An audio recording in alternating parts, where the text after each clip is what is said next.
Government Council is held today, and a draft decree extending the state of health emergency is to be examined. With more than 5,000 new COVID-19 cases recorded only in 24 hours, barrier measures remain one of the best solutions to curb the spread of the coronavirus. And the U.S. election 2020 is at the heart of international media. In this news edition, we shed light on the presidential race.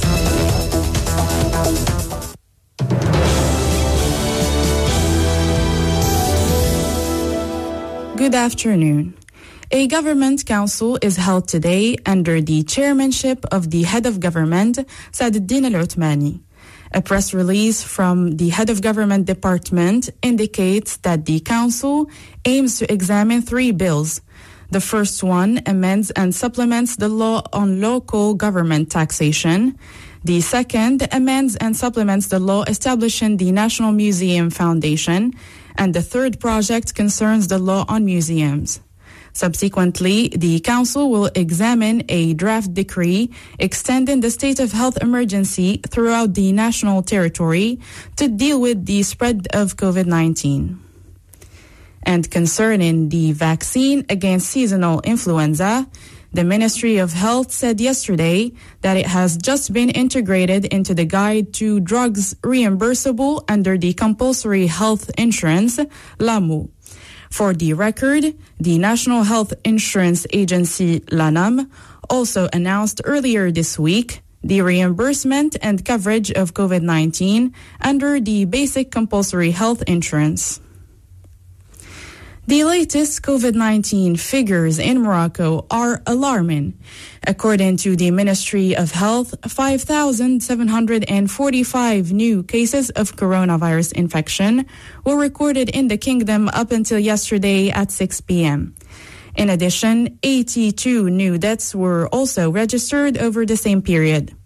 On the brighter side, 3,977 patients recovered from the coronavirus.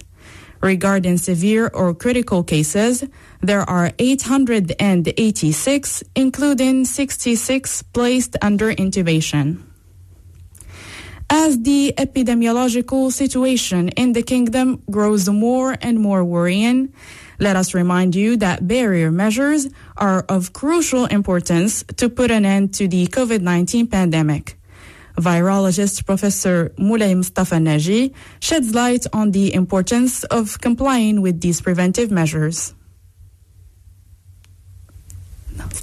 Citizens should respect all the safety instruction, and also the behavior must change. Mainly, citizens, they must absolutely wear the mask. They should get social distancing of over 1.5 meters between people. They should avoid massification, also like meeting and so on. Also, they have to increase the hygiene, mainly of the surfaces. They should keep in mind that virus will be in the environment till that the vaccine will be available. And this will not be before 2021. So the only way to put away the virus is the behavior of the citizen and to respect all these safety instructions. The presidential race in the USA is tightening as wins in Wisconsin and Michigan and slim lead in Nevada put Joe Biden within touching distance of taking presidency. To talk numbers, Joe Biden is now at 264 votes. As for his opponent, Donald Trump, his votes count stands at 214. And in order to win the election, a candidate needs to win 270 electoral college votes. Until now, no winner has been declared yet, and millions of votes are still to be counted, including in key battleground states. 5 states haven't been called yet, They are Georgia, North Carolina, Pennsylvania, Nevada, and Alaska. Doubting the lack of transparency in the counting of mailed-in votes in several key states, President Donald Trump pursues legal action. More with you, Zainab Ragib. Yes, in fact, President Donald Trump is challenging vote counts in key states. The Trump campaign has launched a number of lawsuits demanding a halt to counts.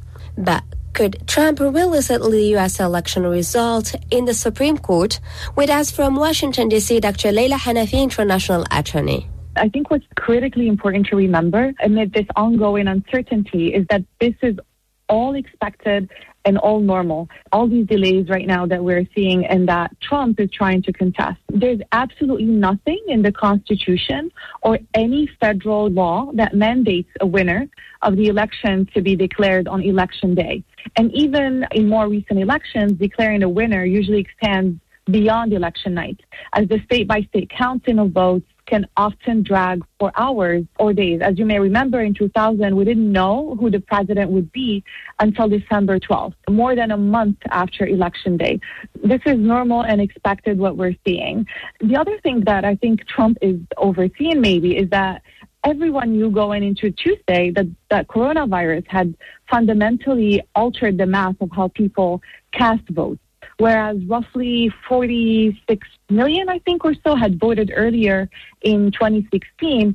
This time around, we have more than 100 million in 2020. So it's a stunning increase driven by concerns about COVID and a series of state laws that have been changing to make it easier to vote early, whether in person or by mail. So the votes that are currently being counted were cast in a legal manner under the state laws. So it would be really an absolute perversion of the democratic process if those votes were somehow ignored or blocked because they were not counted on the actual election day, which is what Trump is basically contesting. Also, in some of these battleground key states, basically they're key to determine the winner of the election.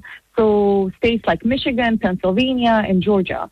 In these states, the Trump campaign filed lawsuits over mail ballots basically handling. And in Wisconsin, the Trump team requested a recount. Now, from a legal perspective, again, while the Supreme Court might intervene to resolve an election dispute, much as it did in the 2000 election battle between George Bush and Al Gore, those bringing the case must jump through several legal hoops. There's no law, again, that allows the arbitrary halting of votes counting across the country or even in a particular state.